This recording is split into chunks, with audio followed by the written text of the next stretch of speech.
आज स्वीकृत सदस्यपदी माझी निवड झाली.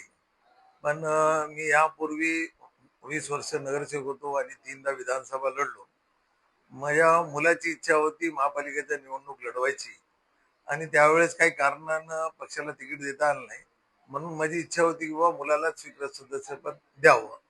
पण आमचे नेते आदरणीय अशोकरावजी चव्हाण साहेब यांनी मला आदेश दिला की बाबा की तुझा अनुभव पाहता महापालिकेमध्ये आणि तुझी गरज आहे, म्हणून पक्षाचा आदेश आणि अशोकराव चव्हाण साहेबांचा आदेश त्यामुळं आज माझी चव्हाण साहेबांमुळं पुन्हा एकदा काम करण्याची संधी मिळाली. मी त्यांचे आभार व्यक्त करतो आणि आज या संधीचं पक्षासाठी आणि महापालिकेसाठी मी सोनं करण्याचा प्रयत्न करीन.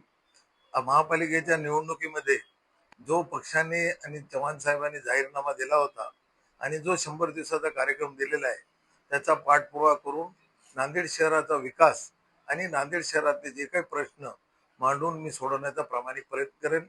आणि आज शिवाजीनगर वार्डामधून जवळजवळ 7 नगरसेवक झालेले आहेत.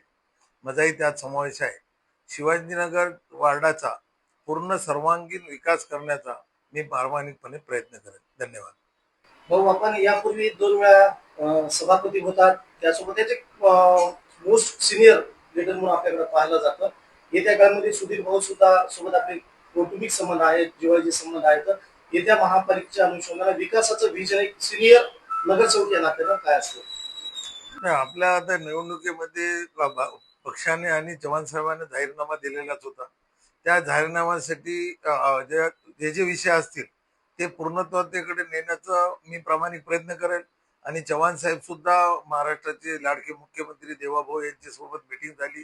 त्यांनी नांदेडच्या विकासाकरता निधीची मागणी केलेली आहे. त्यांनी देण्याचं वचन सुद्धा दिलेलं आहे. नांदेड शहराचा चेहरा मोहरा बदलून विकास करण्याच्या दृष्टिकोनानं चव्हाण साहेब प्रामाणिकपणाने प्रयत्न करत आहेत आणि त्यांना आम्ही पूर्ण साथ देऊन या महापालिकेत विकासाच्या कामासाठी आम्ही पूर्ण प्रामाणिकपणे प्रयत्न करू.